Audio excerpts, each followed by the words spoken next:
Hosting provided by Host Tornado. They offer website hosting packages, dedicated servers, and VPS solutions. Host.t.net.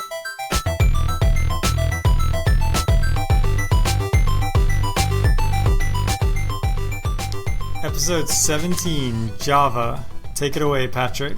All right, mixing it up this week. So, having a young daughter and talking to other people at work with young kids, we got into discussion the other day, which I thought was interesting, about playing video games with your kids. So obviously my daughter is far too young to play video games, unfortunately. It'd be a nice excuse to play even more video games than normal. Yeah, well, I saw a 1-year-old playing Angry Birds the other day. Were they doing it well? They weren't doing too bad. I mean, like, in other words, like, the bird was moving. You know, they weren't getting a high score or anything. But, like, you know, they could see that. I think the 1-year-old was starting to figure out that, like, you know, if they moved their finger a different way, the bird did something different. They were kind of starting to get the whole, like, the bird doesn't go as far if you move your finger down or whatever. Oh, wow. They were doing I was impressed. I was shocked. That's pretty good. Yeah, it's a hard thing. So, there's different classes of games. You can try to play like an educational style games. Like I remember growing up, you know, you had these games which would teach you math. You know, you would run around the level and try to hit the blocks. Yeah, like the Cookie Monster one where you had to like add the cookies. Yeah, and there's all these, you know, but those are kind of overtly educational, right? Like obviously you're learning, you know, and at the expense of gameplay. And then there's like trying to do gameplay that is, you know, truly engaging for a kid. And maybe trying to mix learning in it. Like, I guess there's some learning to be had in Angry Birds, like you said, like trajectories type stuff. Yeah. I mean, that's kind of interesting. I don't know how much a 1-year-old cares about trajectory, unless they find a slingshot.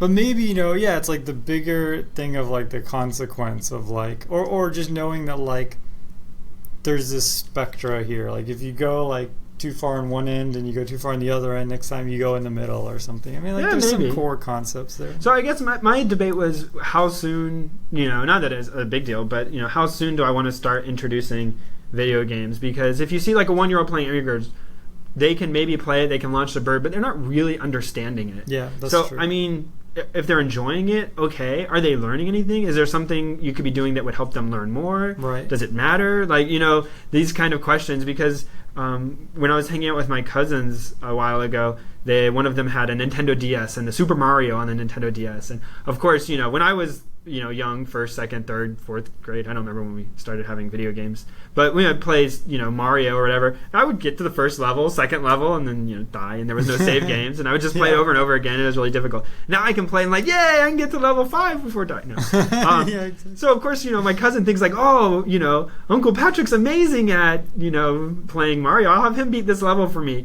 But then, you know, it's like, it doesn't help them because they observe me play, but it's all like the subtle timing. So then every time they get stuck, instead of like toughing it out themselves and learning, they just want to ask me like, oh, hey, can you now beat this? Like, no, you know, either I'm too busy and I don't want to, or like, you know, this isn't helping you, me just keep beating these levels for you. Like, you know, you're not getting anything out of it. But like there was a long time before I was able to ever like get a game to where I could beat it that wasn't a kid's game. Yeah, one thing that's kind of weird is I went back and played some old games on the Wii Virtual Console. Okay. So, you know, went back and bought Mario and Zelda and stuff. And I was actually much better at these games when I was like 9. You remember them being like incredibly difficult, and now they're But even more so, like, I remember being way better at them. Oh, you were better before. Yeah. Oh. Yeah. Like, I went to play, and I think what it is, I think I had more patience because the cost is high, right? Like, if you know, you're playing Mega Man, like, you're playing to beat the game, you know what I mean? Like, when you're 9.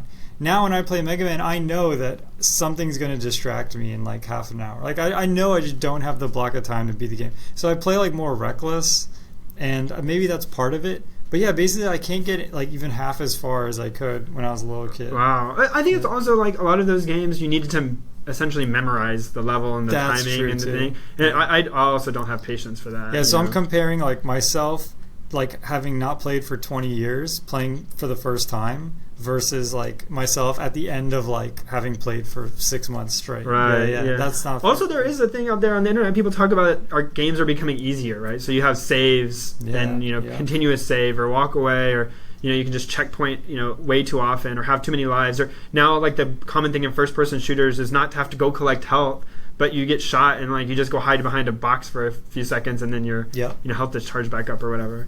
So I mean, these things are making games easier. But. I always feel like that was sort of like a cop-out, because I think what that does is, like, when you have these things like a lot of checkpoints and saves, what it does is it makes you spend more time focusing on like the real problem, right? And less time like replaying. So for example, like Mario, we all have to play World 1-1 a million times, right?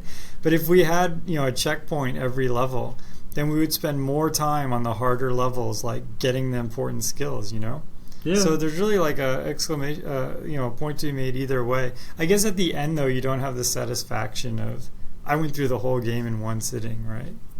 So. Yeah, no, it's an interesting thing. So I didn't really have an amazing point there, but just I was thinking about this, kids and games, and whether my childhood playing games was good, too much, too little games. Yeah. What should it be now? And I wonder, like, are we going to be those parents that like tell our kids to go play outside, like our parents did?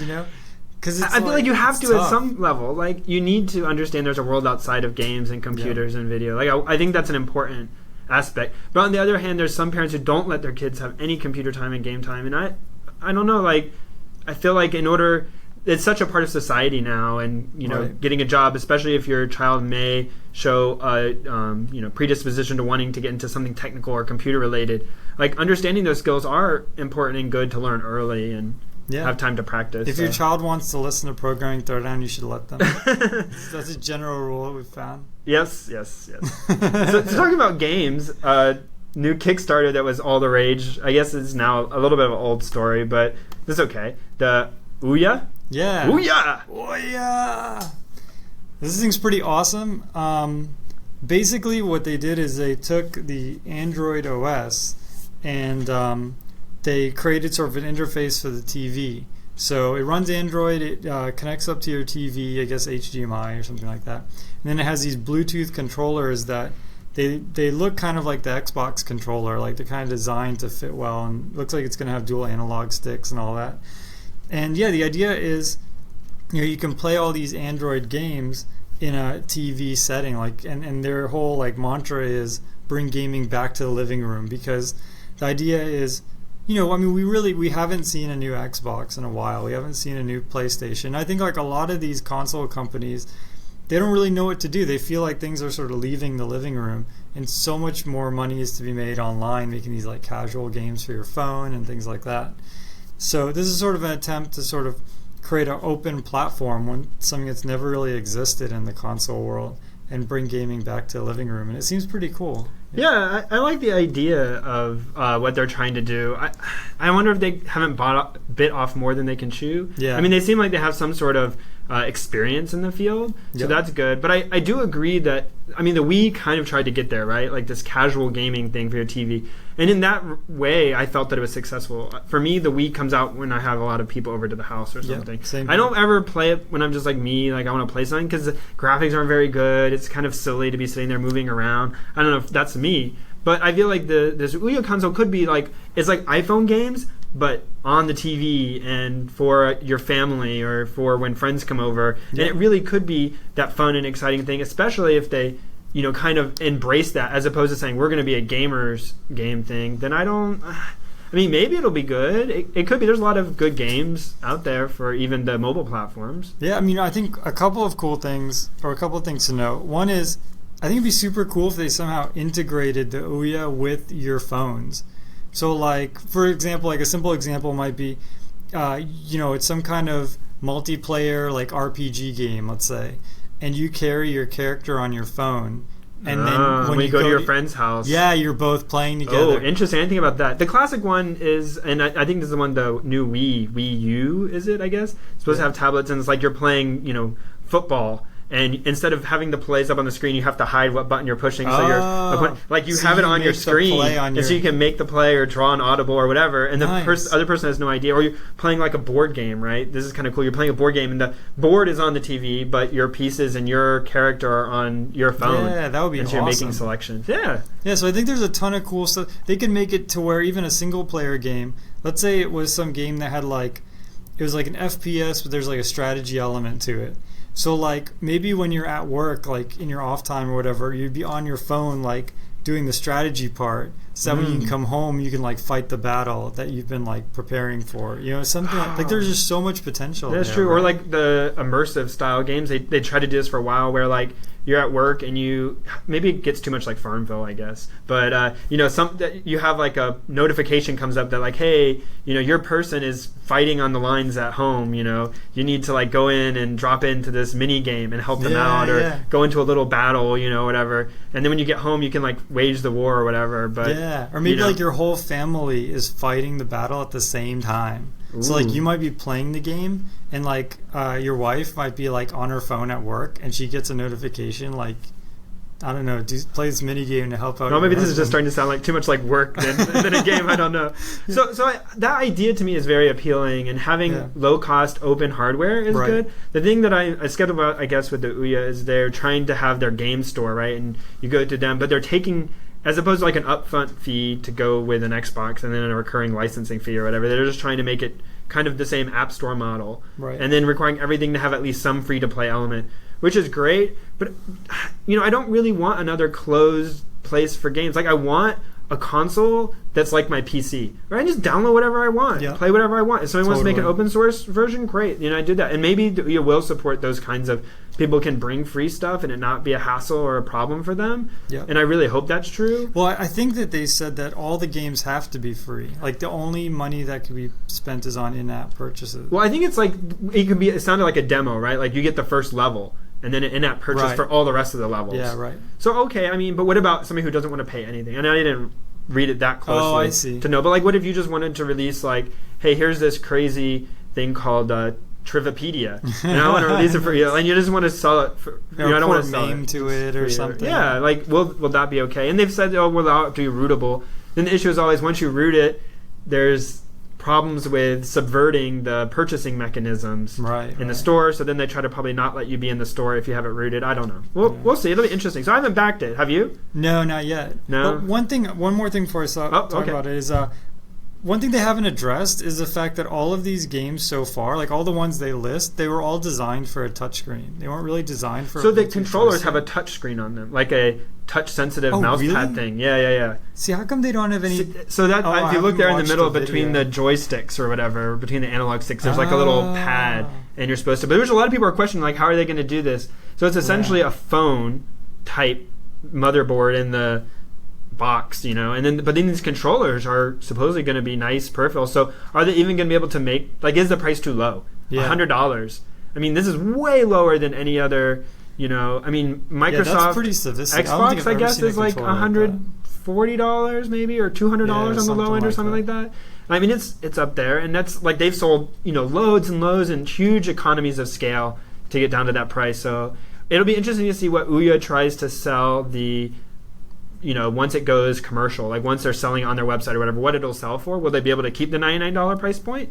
If so, it might be good traction. And then how many people need to be on the Ouya for it to be an ecosystem worthy of targeting? Yeah, so like you're a developer for iPhone right now. Like how many people, you're not going to convert everybody. So how many people need to be on the platform for you to spend, you know, however much time of your own money to port it to their system? Yeah, exactly.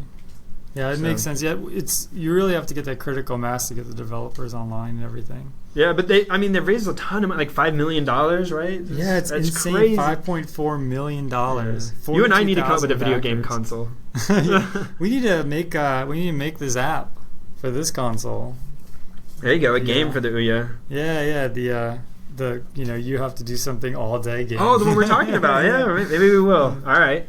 In all that spare time that we have. Yeah, exactly. Yeah.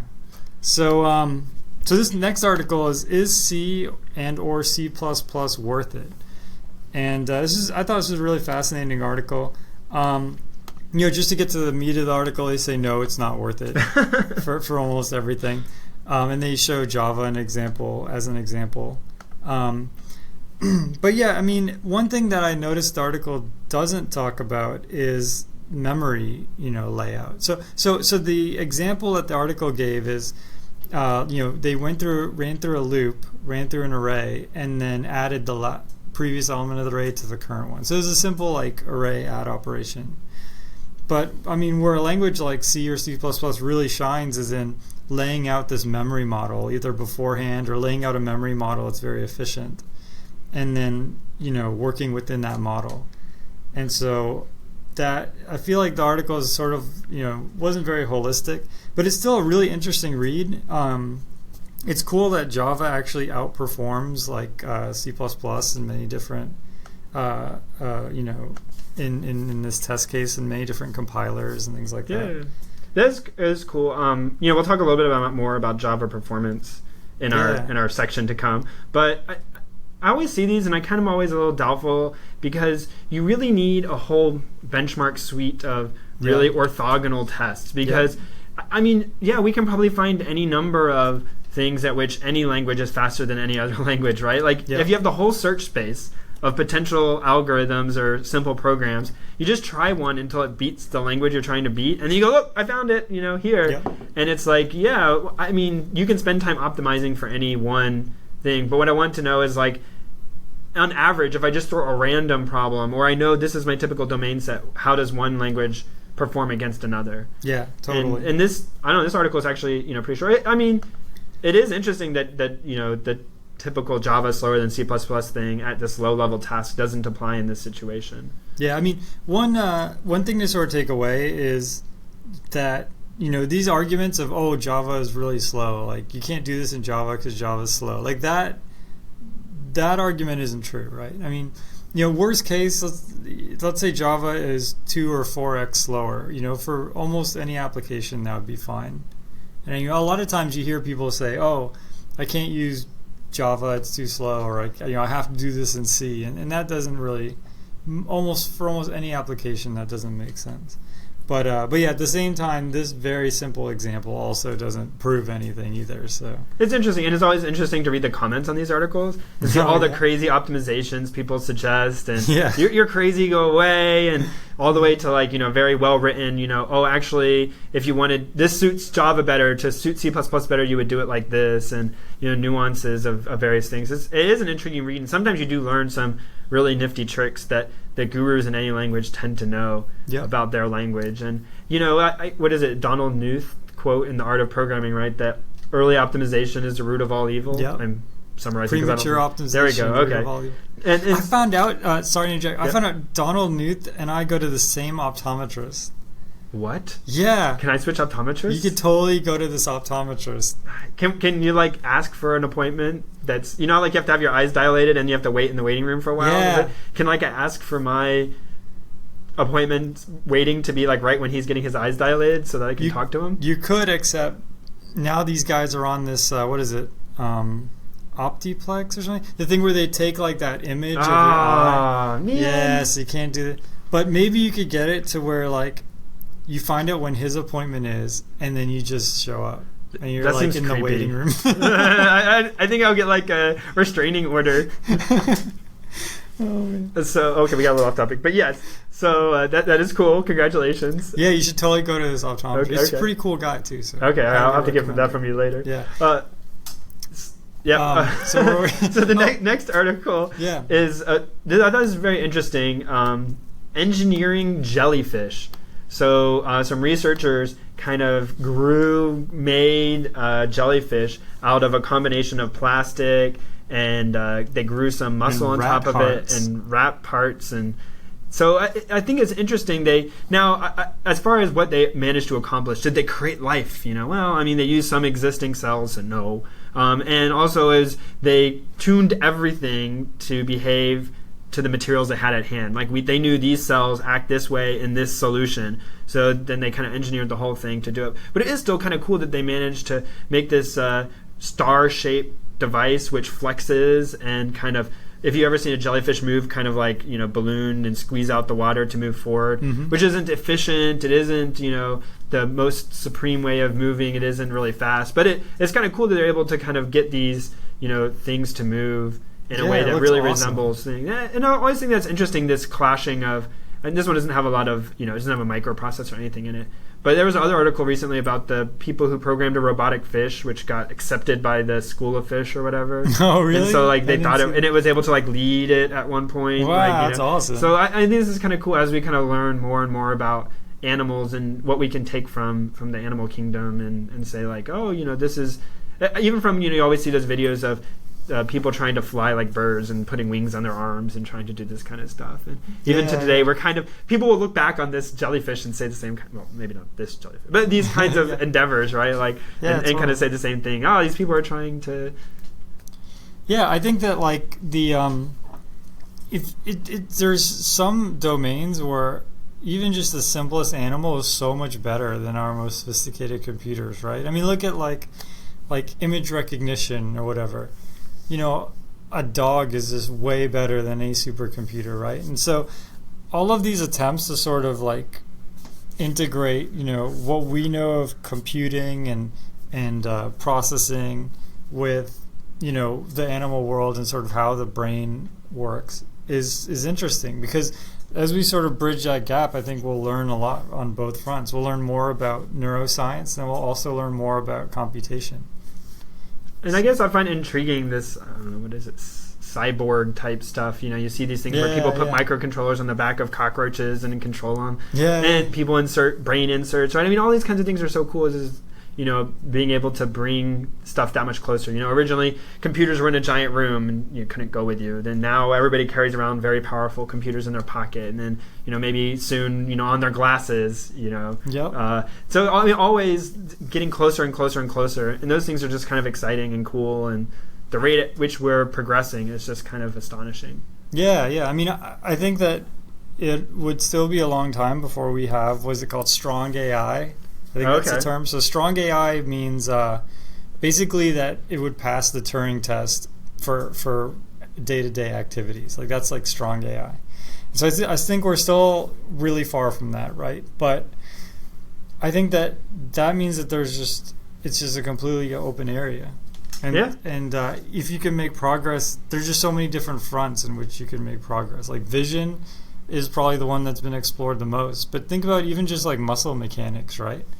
Like your muscles are just a bunch of thin fibers that are put together, but yet a robot has just a single joint. Like a motor, and so like why isn't a robot knee more like a human knee, where it's like hundreds of these tendons that move together? Why is it just a hinge joint? And so I mean, like, I think all of these are interesting questions, and they're all, maybe this jellyfish makeup is a step in that direction, right? Yeah, so. I mean, that is true. Even if you had really good AI today, I mean, we still don't have like a vessel to put it in that would allow it to really act like a human. It would be obvious. Exactly. Like they don't move. They're not capable. Bipedal robots of today aren't really capable of moving in a way that fools you into thinking it's human. And even if they are, they're typically either tethered or have a short battery life, or aren't a full torso. Just all these limitations. So I wonder if it'll end up being one of those things like we talk about processing speed has outstripped kind of batteries. That our batteries just haven't been able to keep up with how much power we need to be able to run mobile devices. The growths just don't match. Mm-hmm. And I wonder if it'll be the same thing, that we'll look back and see how we've gotten better and better at having machines that can do more, but then like just nothing to put them in. Yeah, exactly. In other words, everybody can't go into computer science. Yeah, we need some of you mechanical engineers and biologists and neuroscientists. We need you guys too. So. Yep.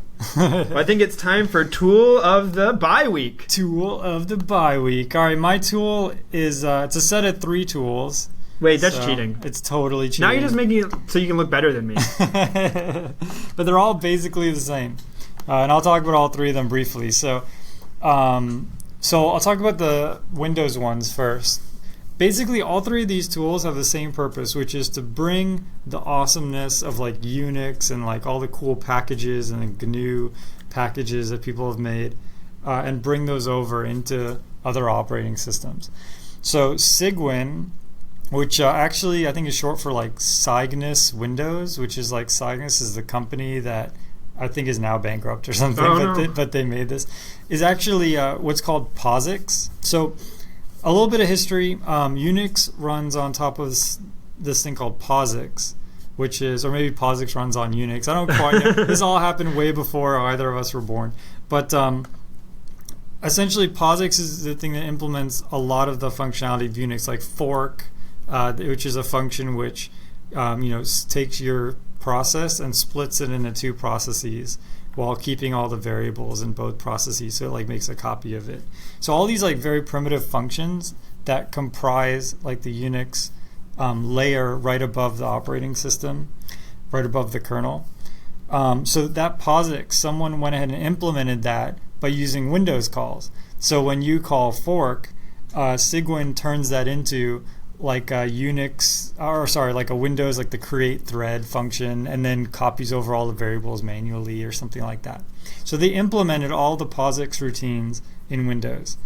And then once they did that, now for programs that are built on Unix, like GTK, for example, they will just compile on Cygwin because they don't know any better. The functions just do what they're supposed to, and to these higher level programs, it just works.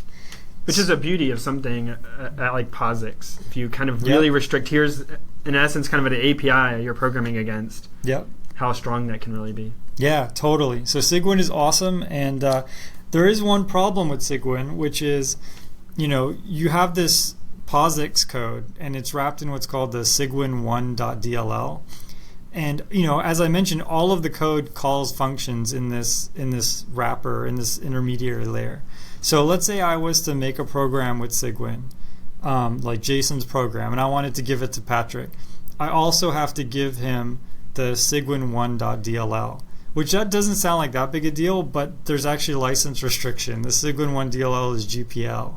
So which means if I was to give Patrick Jason's program, I also have to give him the source code. And so that can cause issues, depending on your environment and things like that. The other issue that I've run into before with Cygwin is that although it's great to cross-compile and it works really well, like it's an amazing tool and it helps a lot of things, is that you can end up with trickiness. You think you're running in Linux sometimes. And so if a program is doing something which is normally takes, 10 milliseconds in Linux, but it might, because of all the extra work that has to be done in Windows to simulate, it might take 10 seconds or something crazy. Yeah. You can end up with programs that are just completely unusable or just take a really long time because, like, for instance, fork in Linux is a completely different kind of operation than creating a new process in Windows. Yep. Yeah, you're totally right. So in general, so let me get to the alternative to Cygwin, which is called MinGW, which I think is minimalist GNU for Windows. And MinGW is similar, but it actually works on the compiler level. So what that means is, I write my code, I have access to all these cool POSIX functions, but then what they do is at compile time, they dump it all together into an executable that completely is self-sufficient. So you don't need the Cygwin DLL. It's not, MinGW isn't GPL, so you're okay there. And in general, the executables are faster. So the bad thing about MinGW is it doesn't have this package manager. Like with Cygwin, you could just run the Cygwin package manager and say, I want GTK, and it'll do everything. A couple of clicks, and now you have GTK. MinGW is more of a compiler, so it's not really meant for that kind of thing. So in general, use Cygwin when you want to run Unix programs, and use MinGW when you want to make programs from the Unix libraries. Yeah, that are kind of compatible. Yeah, that's the way I kind of use it. Yeah. Yes. So that's for Windows. Now, for Mac people, don't feel left out. You can totally use, GNU programs. You can totally use your GNU Cache and GNU Chess and GNU Go and all those cool things, and Inkscape and GIMP and whatever, by using Macports. And so Macports is how would you describe Macports? So I think it's a little bit of a fundamentally different thing than what happens on Windows, because Windows isn't really based at all based at all on a Linux type POSIX environment, whereas OS X kind of is. Yep. So OS X is just kind of providing the right kind of compliant libraries to kind of get at, this is my understanding, I'm probably messing this up, no, but to get at the understanding that underlies, like, here's how to do the thing you would do in Linux, but on OS X or... Yeah, I think that's exactly right. So Macports is basically just changes to like build systems and things like that, which are sort of Mac specific. And it sort of takes into account the fact that like some things already exist on Mac because it's also a POSIX compliant system, but then some other things don't exist or have to be rebuilt or something like that. And I guess the other thing is, making sure that the right libraries are there. Yeah. Because it doesn't, it doesn't natively know how, a Mac doesn't natively know how to get all of the right libraries associated with it. So you kind of need a way to say, hey, I need to go grab all these extra libraries that didn't ship with my computer. Yeah, exactly. Yeah. So yeah, these are great. If you use Windows, you should be using Cygwin. If you're a Mac guy, definitely check out Macports. If nothing else, it's fun to use these programs and just browse through all the packages, because there could be like some really interesting tools that you've never heard of, or maybe new programming languages that you want to try that are already there, that you just a couple of clicks and you can get them on your computer. So. And I should probably correct myself before we get lots of not happy email about Okay. saying OS X has Linux underneath. And this is where I'll show it's really BSD, I think. Oh, really? So I think OS X has BSD underneath it. Oh, okay. And even then there's some other Yeah, swirly who stuff. knows? So please just anything that was said in the last that wasn't quite right, just please forgive us, or forgive me anyways. Wow, that's our first mistake ever. Man, it's like that's a milestone, mistake number 1. Yeah, number 1. Yeah. Uh-huh. So So my tool of the BiWeek is far less technical than that. So uShare. And I have a Google TV, a Logitech review at home, and I had some movie files on my computer, and I wanted to stream from one to the other because my computer is hooked up to my small monitor in one room, and I have a nice TV in the other room, and the Google TV is hooked up to that.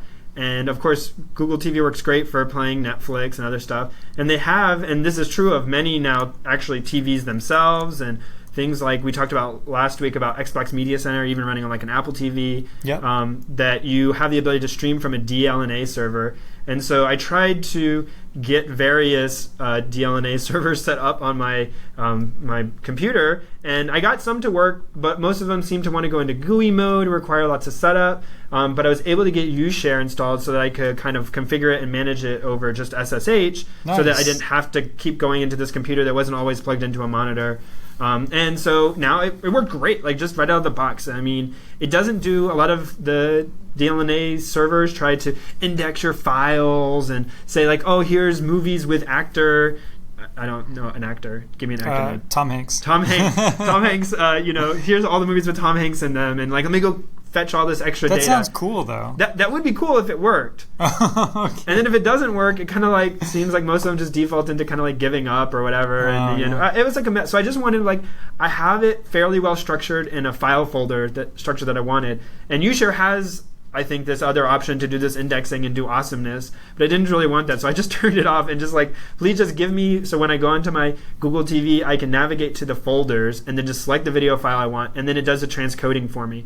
So because Google TV, only does a very limited set of codecs, the uShare knows how to convert it using, I think they use FFmpeg by default, convert it over for me so that it just plays. And then it's like, this is lovely. And it starts up really fast and goes smoothly. And I haven't had any issues or any files I came across yet that wouldn't play.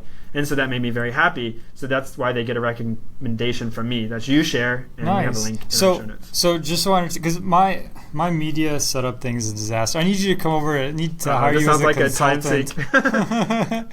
But so I have a desktop which has a bunch of movies on it in one room. Then I have a laptop connected to a monitor in the other room.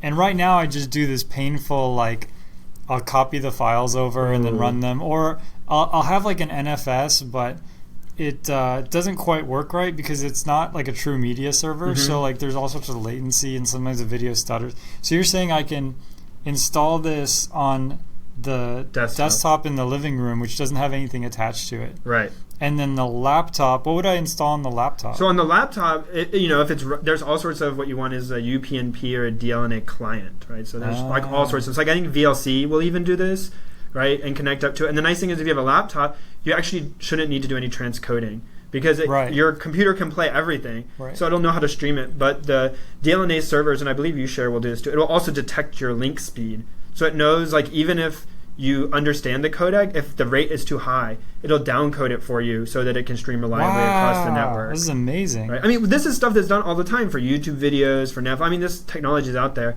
and it's just, sometimes it's a little complicated to get set up. So I kind of ended up taking the shotgun approach and installing 5 different, UPnP servers and seeing which one would just work nice. with my device. And then you use VLC as the So client? so on mine, I have a Google TV. So Google TV right. Okay. has like a specific, like, here's the program you run, or if you have a TV or an Xbox or a PlayStation 3, they all have like, these are the program you go run, and select the file you want to play, and then it'll stream it for you. But on a laptop, there's lots of them. So like if you're running Windows, like Windows Media Center will do it, or just Windows Movie Player, Windows, whatever the Windows Movie Player thing is. But or like I said, like I think VLC will do it. There's also Xbox Media Center, which we talked about last week, is UPnP client as well, and will give you the nice, what they call 10-foot display. So the ones with the big words and not the normal file menus. So you can navigate with large categories and select it on your remote, and then be able to play it that way. Nice. That is awesome. I'll have to check that out. So if it works, you'll have to report back and let us know. Yeah, next week I'll try it this week. Or you can email me and say, oh, it's not working. What happened? So 2 weeks from now, either we won't have a podcast because Patrick hates me, or we'll be talking about how I got this media center set up. Anyway, check it out. That's uShare. Yeah, it looks awesome. Yeah, I'll definitely do that. And folks at home should too.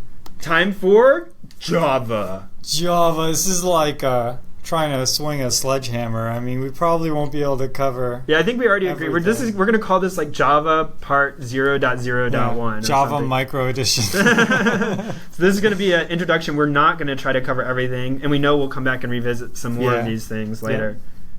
So Java kind of has an interesting history. I mean, everything has an interesting history, I guess, if history is interesting to you. The interesting thing about Java is that the history was, like, when we were sort of learning, when we were learning as much as possible about computer science, like when we were learning more per month than ever, Java was like the language. That's a good way to put it. Yeah, it was like right in the sweet spot of, for me, like, right when I was kind of getting to college, Java had just come out of its infancy. Yep. And it was like, right when it first came out, I didn't really know what was going on. Like, I didn't know. I heard about it, but then like as I began to get into late high school and college, I began to see like people wanting to use Java and think about Java and talk about Java. Yep. It was the hotness. Yeah, that's right, the hotness. So their slogan, which I think is still kind of one of the best strong points, which is amazing that we kind of take it for granted that somebody can set out to do something and then actually do it. So Java had this write once, run anywhere. Yep. That was like their slogan or whatever. And without getting into too much debate, it took them a while, but I think today, regardless of everything, if you just ignore that, look at that motto from 1995, and then now like 2012, and you say like, hey, Java, where's it running? And Java runs on all sorts of platforms and devices. And, I don't know how much the write once part comes into there, but they really are, making it so that it is so much more pervasive than a lot of other languages ever reach. Yeah, totally. Yeah, I mean, think about all the pain that goes into like deploying an app, I mean, you have to deal with, first you have to build it for every architecture. Then you have to deal with all these like 32-bit, 64-bit issues, if it's big Indian, little Indian. So not only do you have to build it for these different architectures, but sometimes you have to change the code depending on which one. Like, God forbid you try to mem copy a structure straight to a file or something, because that'll never port over, right? So there's all these disasters. And then, you finally get it to where the code is okay and the code runs the same on all these machines. Now you have to deal with, this person's missing this library that you expected them to have installed. So now you have to carry over like a virtual machine, like VirtualBox or something, that runs a completely bare bones Windows, and run your program there and make sure that you don't have some DLL that you didn't realize you had that no one else has, right? So you have all this drama. With Java, you can, using Eclipse or NetBeans or any of these IDEs, these tools we'll talk about later, you can just click on your Java code and say, give me a runnable jar, which is, was it Java Archive or something? Sounds good. I'll look it up. You just say, hey, give me a package of like take this code and make it run on any machine I want, and it will do it. And you'll end up with this one file. You can give it to your friend as long as he has Java installed, which now the install base is like extremely high. He can just double click the file you gave him and it'll work.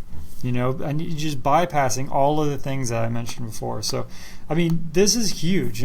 Now we take it for granted, but at the time this was just incredible that you could do something like this. Yeah, I feel like there's a lot of legacy that goes into Java. So, and whenever we talk about it, ultimately you kind of talk about it from one aspect. There's like the individual programmer, there's like the enterprise team, there's the, person learning to program, there's all these different things. And so, kind of have to take one view at a time. But, a lot of early experiences of Java kind of maybe had some missteps.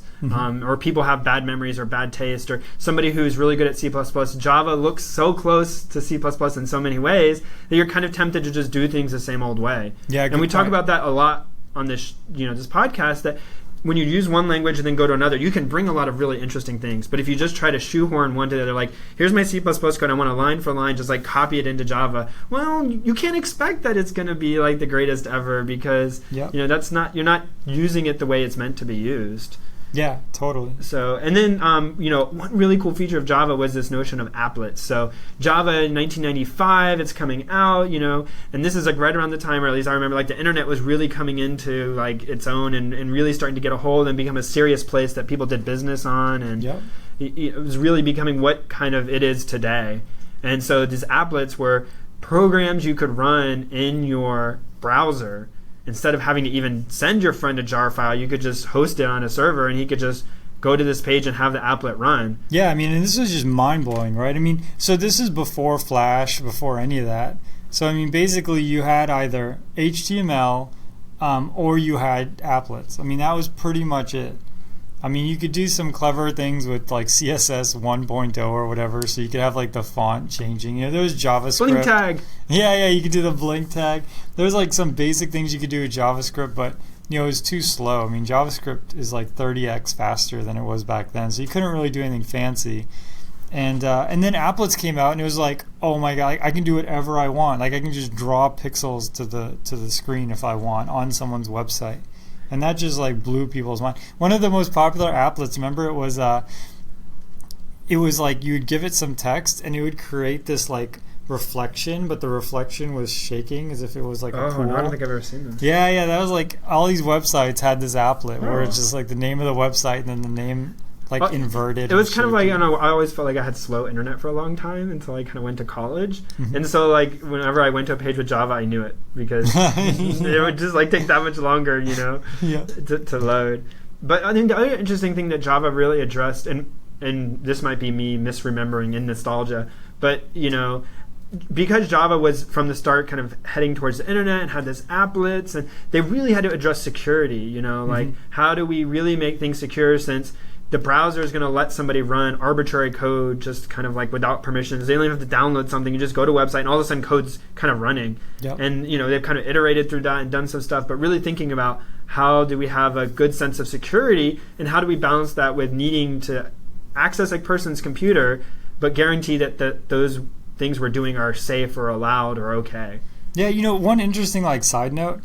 So SGI did Silicon Graphics Incorporated did like a bunch of like crazy pioneering graphics research. Like when the Nintendo 64, when that came out, there was this weird thing. It wasn't quite a triangle. It was like a scan line, like weird polygon thing, and they were using that for doing like 3D rendering, and it was like totally kind of crazy off the wall.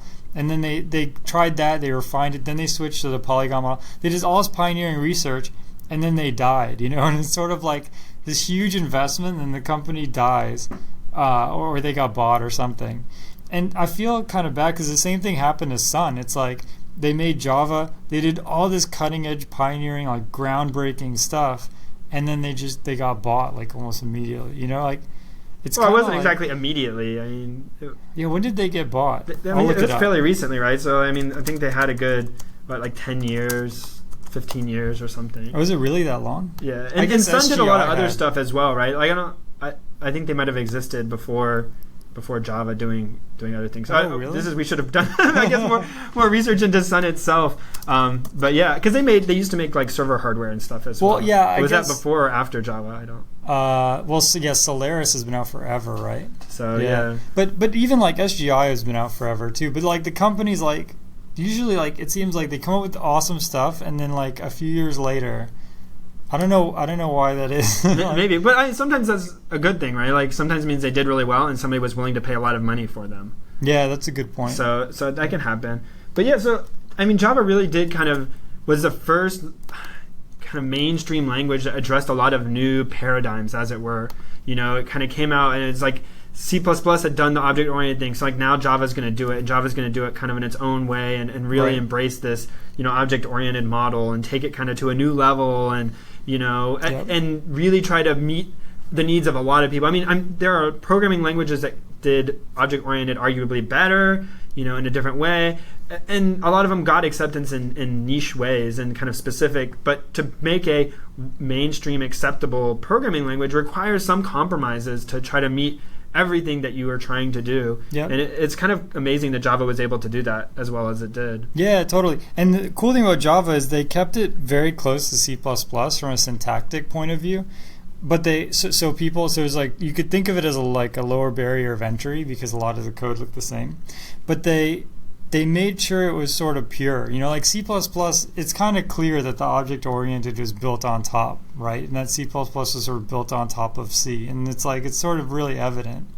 Like, for example, the way callbacks are implemented in C++. Like, imagine if even member function pointers. Like, if you want to have a function pointer to a method inside of a class in C++. It's like, that stuff's a disaster, right? Like, trying to do that is just a nightmare. Like, bang your head against the wall. And it's because it's sort of, C++ was sort of trying to do the whole classes thing, but still interact completely transparently with C. And so by Java sort of separating itself from all that and saying, we're not going to have these native arrays and all these things and just functions hanging out global functions. We're not going to do that. By making these restrictions and by making a brand new language, they're sort of able to make it a lot cleaner. Java also sticks out in my mind as coming out with updates. So I guess because C++ was kind of written and it wasn't really a company that kind of owned it, right? Like, this is our thing, we're making it. It was good and bad. So Java came out, Sun owned it. They had made the virtual machines that the code. So we should talk about this a little. So in Java, the code compiles to, like Jason was talking, like a jar to these class files, and these things are compiled against not your hardware, but against the Java virtual machine. Right. The Java virtual machine is written to basically run on your hardware and run the Java program on that program on your hardware. Yeah, so all those things I talked about before, like the 32, 64-bit and the big Indian, little Indian, they dealt with that when they made the virtual machine. And so now you don't have to deal with that because you're sitting on top of an abstraction. And so when they kind of made all of that, right? So they owned the virtual machine in a way. They, kind of defined the language. They were able to make kind of updates, add features. And if you look at Java today, there's a lot of, if you try to just compile a Java code written today against an early Java, I don't think it'll work. Yeah, so much stuff has changed.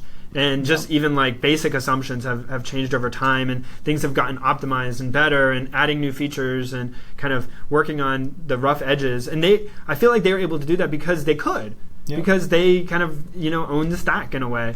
But that didn't stop. I mean, in the licensing thing, we're not lawyers, so we're not going to really talk about it because it gets really complicated and gets into it. But I mean, even from fairly early on, there were people who wrote other virtual machines. So Java compiled to this bytecode, but if you could write a program that would interpret that bytecode and do stuff, go ahead. Yeah, I saw something interesting the other day where someone wrote an LLVM interpreter for bytecode or something like that. Or, actually, it was it took in bytecode and it output C code. So it's this Java to C compiler. It was kind of crazy.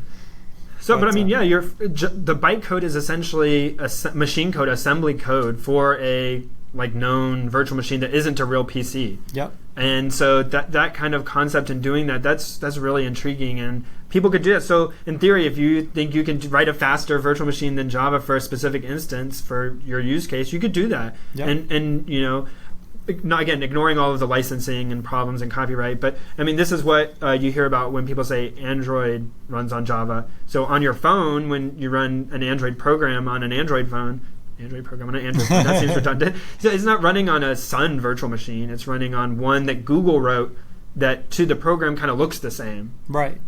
Yeah, exactly. And they're able to, do that and make it because of some of the decisions that Sun made. And also, I mean, Sun did open source Java in 2006. So even though they own it and they can still continue to make updates, it gets so subtle. I still don't understand exactly the problems. Like, a lot of people are unhappy with the way they open sourced it, but other people are saying, like, this is a groundbreaking step that they did open source it and make it available for other people to use and modify and build on top of. But needless to say, they made an effort. They did some open sourcing. They revealed a lot of stuff. Yep. People can come in and make changes and use it and kind of change it for their own. And that's kind of an interesting thing, and it's kind of cool. And Oracle bought Sun, who was creating Java, and some things seem to have changed in the way that they will agree or let people do. But ignoring that, I mean, I feel like Java has really changed a lot from the way I remember it, like what it used to be used for and where it went, and then what it is used for today. Yeah, and I guess definitely. That speaks to like the flexibility. It hasn't fallen by the wayside. Yep, and I think that a lot of the research in like so one thing Java has, and we'll kind of touch on different things as we talk about it and keep the dialogue going, is a just-in-time compiler. And so this is a little bit complicated, but basically the way it works is, Java will look ahead. So the virtual machine is sitting there executing your code, and it's doing like if statements and going to different places. It's executing the already semi-compiled version of your code. Right. The version in Java assembly. Yeah. Java the byte code. Yeah. So it's executing the byte code, and it can look ahead and say, hey, you don't have an if statement coming up for a while. Like the next 30 instructions, they're guaranteed to run. Let's say the next 1,000 instructions before you get to an if or a branch.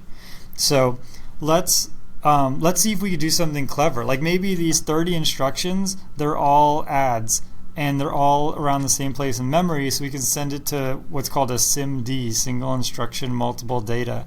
We can send it to a SIMD processor. All 30 of these instructions can go to a processor that can do it all in one step.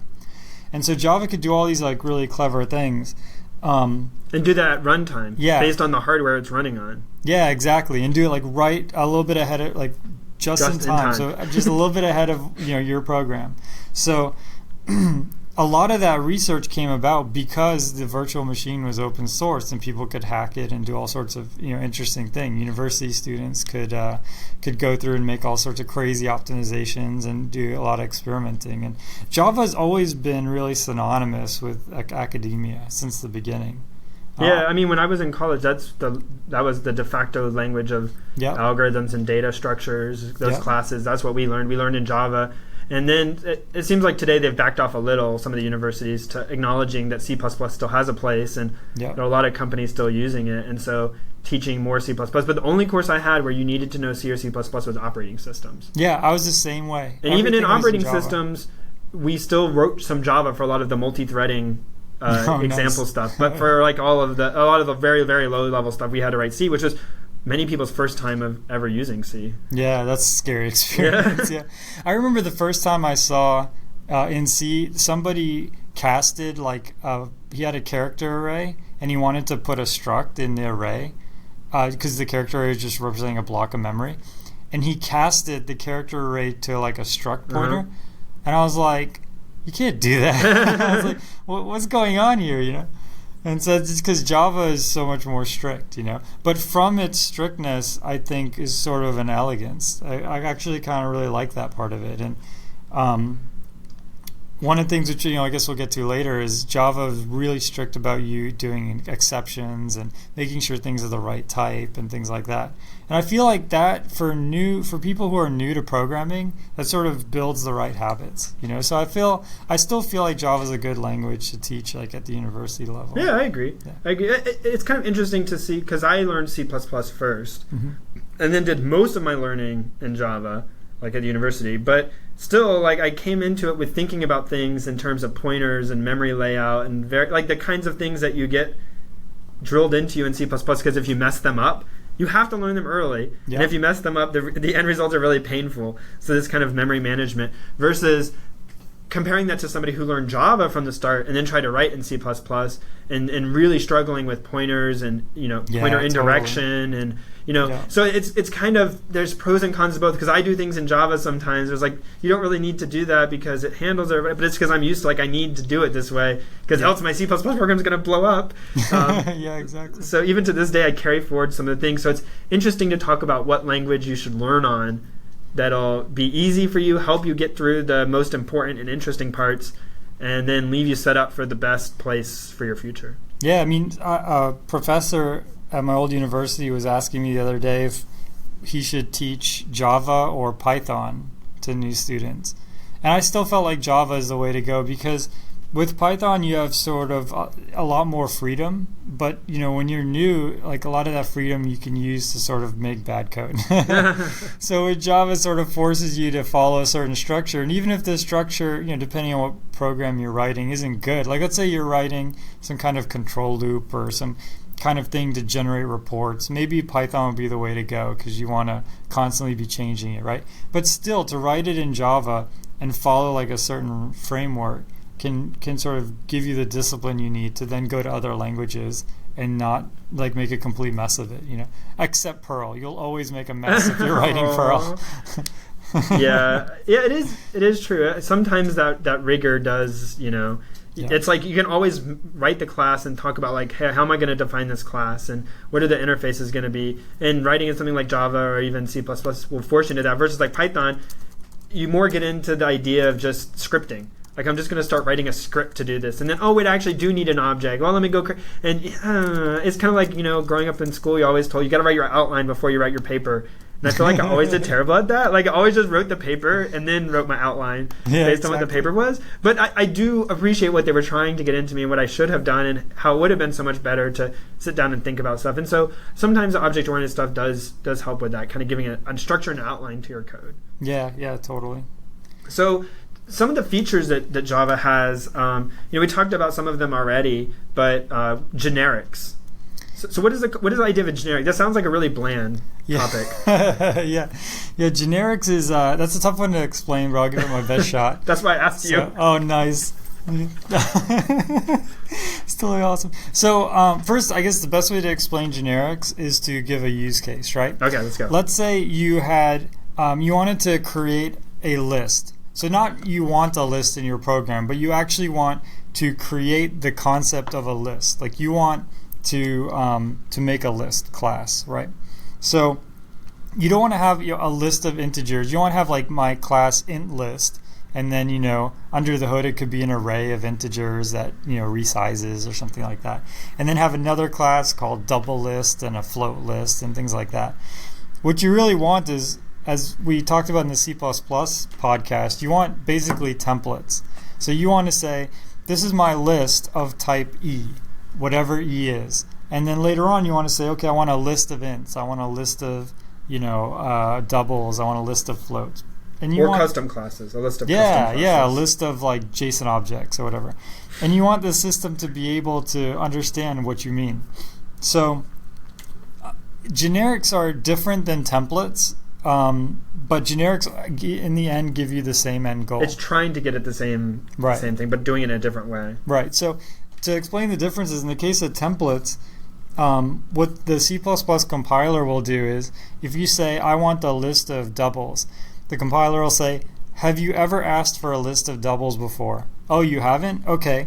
Let's take all the list code, which is list of E, which is where E is my template.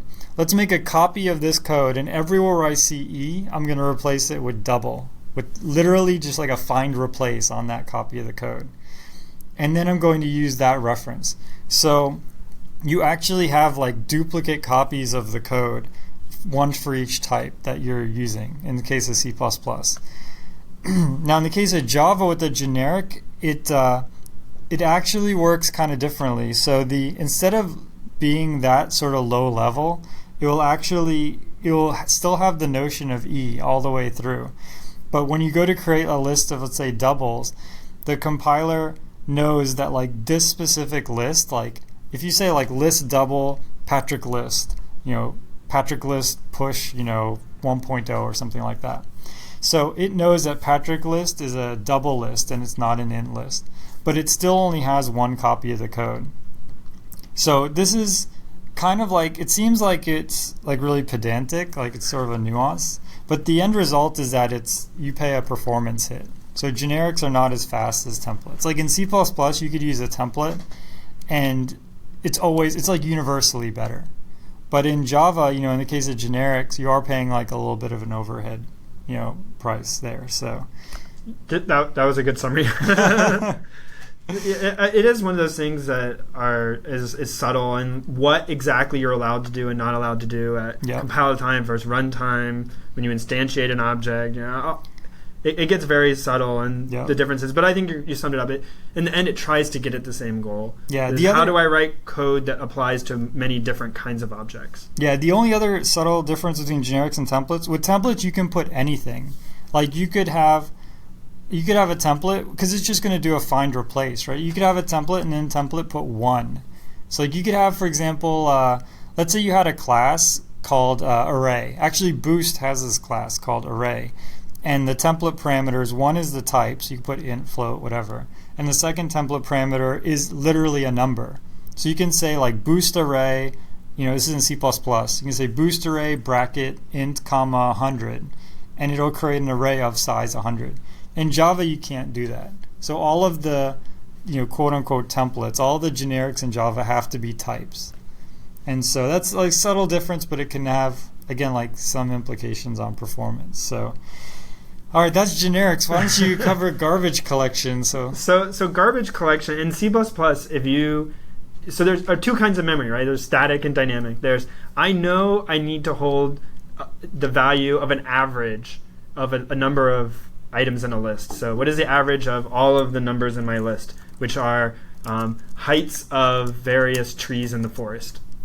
I like to think of colorful examples. So all the heights of all the trees in the forest. But you don't know how many trees are in the forest when you write your program. You want a program that can work for any forest, maybe a big forest, maybe a small forest, maybe a park, maybe your backyard. I don't know if your backyard can be considered a forest. But anyways, you want to be able to count up and average all of the heights of the trees. So you want a numerator and a denominator, so you can do the sum of the heights divided by the number of trees. That's how you're going to get your average height. So you need these two things, and you need to store the output. So those are your static variables, the variables in advance you're going to need. But then dynamically, you need to be able to say, I'm going to have 100 tree heights. I'm going to have 5 tree heights. I'm going to have 1,000 tree heights. And so in C++, this is done with the new and delete. So when you say, at runtime, somebody has to tell you, okay, I'm passing you in a list. And you go, okay, well, how long is that list? Oh, that list is 1,000 trees. Okay, well, then I need to create 1,000 heights item slots. And I go create them. And then I do that with the new. And what it does is, instead of where static memory comes from one place, we won't get into the super big, but like the operating system has one pool of memory for static and another pool for dynamic, which is pretty big. And so it goes and grabs you some random chunk out of this big pool and gives it to you and says, here you go. Here, you can stick all of your trees in this random chunk of memory that I gave you. That's contiguous memory, like it's all in a row, but it could be anywhere. It doesn't give you a guarantee about where it is. And then you get that. And if you can't get it, you're out of memory, and that's what you get, an out of memory exception, because there's no memory for you to dynamically allocate. So you allocate that memory, then you fill it with your numbers, you do your division, and then you need to make sure to free it. If you don't free it, this pool of memory that's for everybody across the whole operating system's dynamic allocations, then they can't use it, and it'll just stay. The operating system will just assume that's always being used forever, and that maybe you really need to keep it there for a really long time, and so it won't go and free it for you. And so if you have a program that runs for a long, and the operating systems will get smart and kind of say, oh, your program's dead, like I can go free it, or try to do various clever things. But ultimately, if your program's running for a long time and you continue to call this function over and over again, you'll keep what's called leaking memory. Yep. So the idea in Java is say, well, that's a pain. People inevitably forget to free all of their memory. They don't do it in the right time. You free it too early, and then somebody else uses it, and then Jason goes to read data that I told him that I put there, and in reality it's no longer there, and he reads something else he's not supposed to. So in Java, they get around this by trying to say, instead of this, we'll handle all of the allocations for you. You just go use something. And when you use something, you say new or whatever, and it'll work. But then what we're going to do is use various mechanisms, such things as like reference counting. So how many things do I have that store the address of the data? So I have 5 variables that all point to the same data. Well, Java's virtual machine will keep that data marked for you until there's not, you go 5 to 4 to 3 to 2 as your static functions are ending, as your program's winding down, whatever, and you begin to not need these variables. Is called what goes out of scope. So when they're no longer, there's no way your program can need it in the short term, and once that goes down to 0, that means nobody is using that data anymore. Nobody's pointing to it. So then Java can do what's called garbage collect. It can go through and say everything that no longer has anybody pointing to it or using it, I can free. Yep. And that works great. You don't have to remember what to free. You don't have to remember who's using what. Java just kind of handles it all for you. The issue is that you don't have control over when that happens. And later they really tried to address this, and maybe even from the beginning, but it's just this complicated issue of if you're trying to do something and you really need it to go now, and Java decides, like, I'm going to garbage collect now, then you kind of are stuck waiting until it finishes garbage collecting because it's a really slow process. Yeah, because think about it. Java has to go through every object you've made in your entire program, potentially, and say, like, which of these objects do you not need anymore? And that's an expensive process. Yeah, and so there are great amounts of research have been done to make this better and faster and do all sorts of awesome things to make this. So like even now there's different levels of garbage collection, right? Like a very shallow one. Like, let me just look for things that are really obvious. And if I free up enough for you, great, then I'll stop. But then if like I'm out of memory, like I get to scan through every last, object and really count them all. And that takes a really long time. It can cause your program to pause for seconds or minutes, depending, right, on the amount of memory you're using. Yeah, and that's why sometimes in Java you'll get I think it's out of heap space, like a memory exception called out of heap space, and that means that you just don't have enough memory to do whatever you're trying to do, like you're allocating too much. But there's another exception that you'll get. I can't remember the name, but I think it's just something really generic like heap exception or heap run exception. What that means is, you're right on the edge of how much memory you're using, and Java, the garbage collector, is spending so much time doing all these like really expensive, like deep algorithms to like clean out objects that like it doesn't have enough time to run your actual program, and so you'll actually get either of these now. But basically, most of the time, the solution is to give yourself more memory.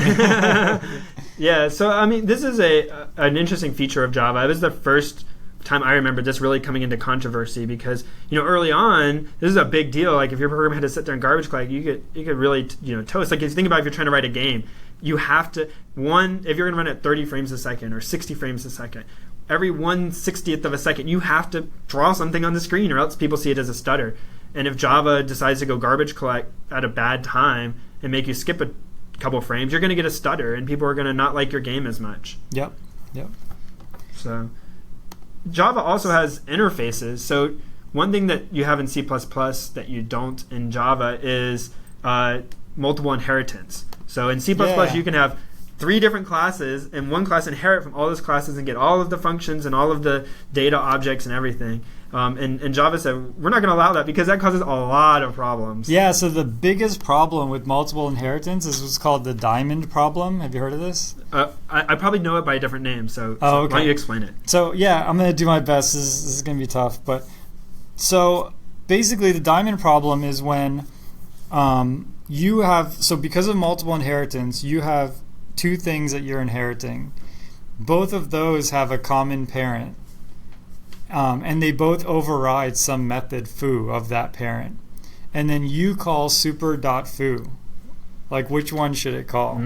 That's the issue. So to try and give an example, which would be really hard, but let's say you have a game object, which is this is your player in some game, right?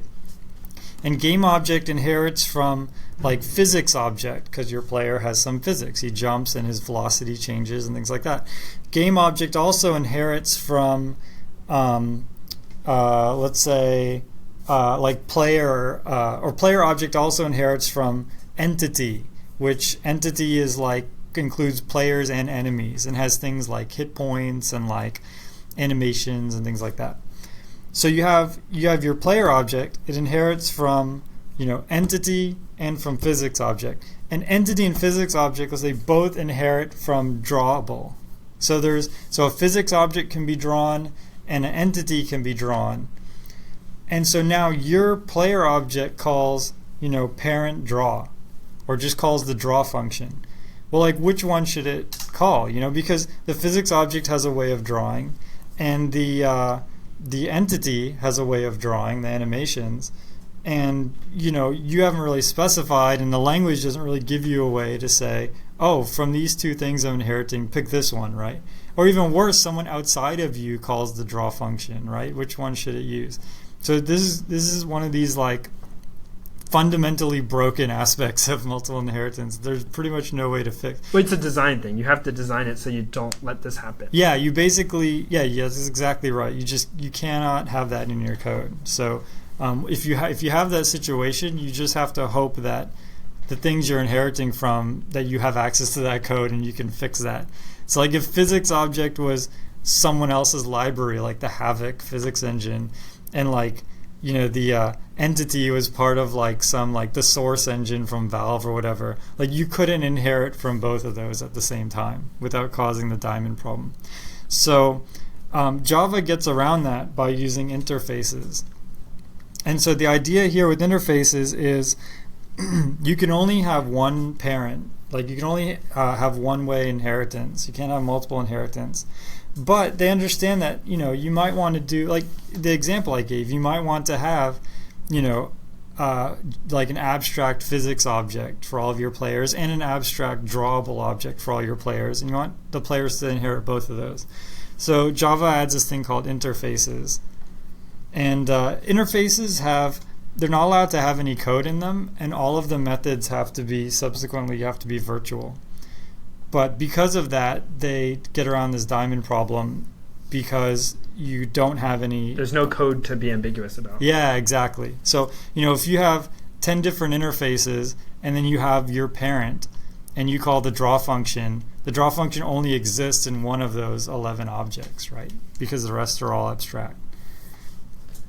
So Java also has checked exceptions. So C++ has later come to have exceptions and tries to have exception handling, but Java really kind of just out of the gate did that. Like, we're going to have exceptions, and you can throw an exception in your code, and then code that's calling your code can check for that exception and handle it, or allow the person above you to handle it. Yep. And kind of really do this as a way to say what happens when something goes wrong in your program, which is important as a programmer, and we can't keep going into deep on all of these, but or we'll make you here for like 4 hours. Oh yeah, it's listening true. to us. But it really is important as a programmer to think about not just when things go right, but what happens when things go wrong. And I think too often as programmers we forget to think about that in advance. We always just assume it's the happy, wonderful pony and rainbow world, right, where everything magically works, and we don't spend enough time handling what happens when things don't work. Yep, and Java will actually force you to catch an exception. Like in C++, you can always just not catch things, and eventually, it'll just cause your program to crash. But in Java, it'll force you to do something about it. You either have to catch it or you have to throw it again. So you have to say, I'm going to catch this thing, or I'm telling the person above me that they have to catch it. Yep. Yeah, the only way you can actually, it's not even really a crash, but the only way you can like halt your program is by throwing the exception all the way up to main and then throwing it through main. And then you'll actually cause your whole program to halt. But in C++, unless you do something special by default, you're going to kill the program with an exception. So yeah, we should probably blow through these strengths and weaknesses here because we are. So we talked about platform agnostic. Java's got huge community support. There's lots of people. Many big companies use Java. Tons of libraries and anything you could want. Yeah, example code, support forums. It's great. Yeah. Weakness. It used to be speed.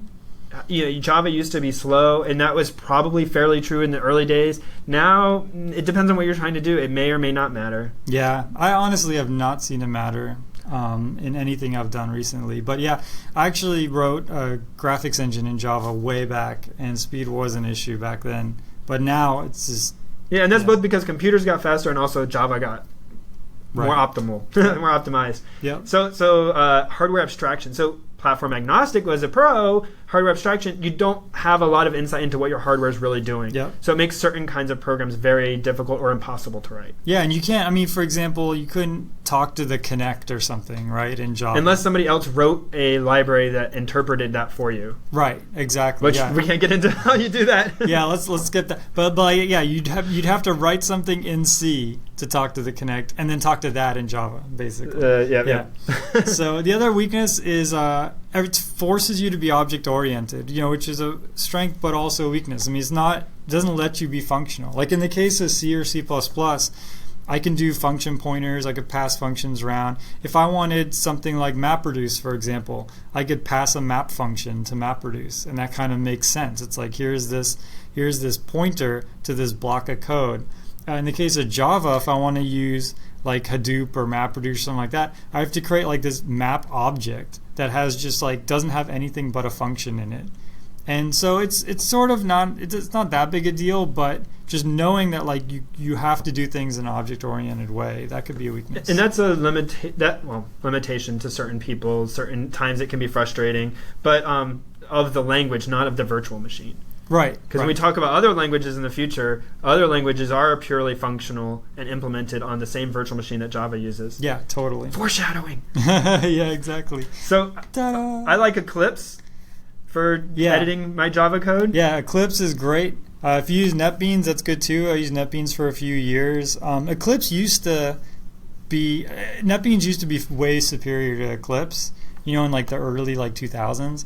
But now I think Eclipse is almost universally better. There's still some diehard NetBeans people out there, but they're both great tools. And, you really just throw it down, man. You just lay it down. This is better, and then you're just inviting the hate mail. Yeah, I'm sure I'm gonna get flamed for that, but I think they're both great tools. You can do great stuff. And there's many other ones as well. You can always edit in VI and. Oh yeah, there's that too. But yeah, there's even more IDEs like. What was it, Bluebird or something? I used BlueJ. Okay. Yeah, that was one that I used in college. But yep. Yeah. So Java is used for almost everything except for applets. I see applets now, but kind of not a very great experience anymore. Yeah. But server side, Java is used heavily. Yep. So if you've ever heard of Tomcat or Java Server Pages, JSPs, or any of that, that's all Java. Now that's different than another way that people write Java for the web, which is like the Google Web Toolkit. Right. Or other such, which is you write Java code and run it through a compiler that generates JavaScript for you. Yep. Yeah, so that's pretty wild, right? So you actually can do client-side Java code using Google Web Toolkit. And I've done a little bit of that. It was okay. I've never really done it, but what I understand is that Google used that to do Gmail, right? So early versions of Gmail or something were done this way, or to try to do stuff similarly. Is why they developed this and kind of released it for other people to use, because it turned out they wanted to make the web a better experience. Yeah, and totally. So that you can write Java code, which you're used to writing, and it's kind of high level, but then it kind of spits out this JavaScript, which may not be super readable for a human, but will work, and your browser knows how to interpret it. Yeah, totally. We also talked about using it for Android. Yep. If you're doing Android, you're almost certainly writing Java. Yep.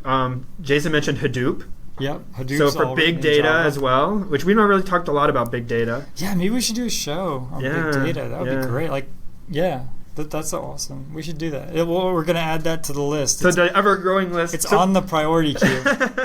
We got a couple of good, excellent listener feedback. So we have some emails we need to respond to as well. Some people have emailed us and said some nice comments, given us reviews on iTunes, showing us the love. Yeah. Thanks, guys, for doing that. It's been awesome. We're definitely going to keep the show going. Yeah, so. we know we're not being as on the regular frequency as we're supposed to, but we're really trying. We really want to keep it going. Yeah, I think that we had a little bit of a hiccup with sort of we got situated. We have a new recording studio. Yeah. So that took a little bit of getting used to the move and everything. But yeah, we should be able to. We just got to settle back into the groove, and we should be back on a better schedule. Yeah, totally. So that's all I got, man. Till next time. Yeah, have a good one. This is action-packed episode here. Talking fast at the end. Yeah, totally. So have a good one, guys, and we'll see you in the next episode. The intro music is Axo by Binar Pilot. Programming Throwdown is distributed under a Creative Commons Attribution Share-alike 2.0 license. You're free to share, copy, distribute, transmit the work, to remix, adapt the work, but you must provide attribution to Patrick and I, and share alike in kind.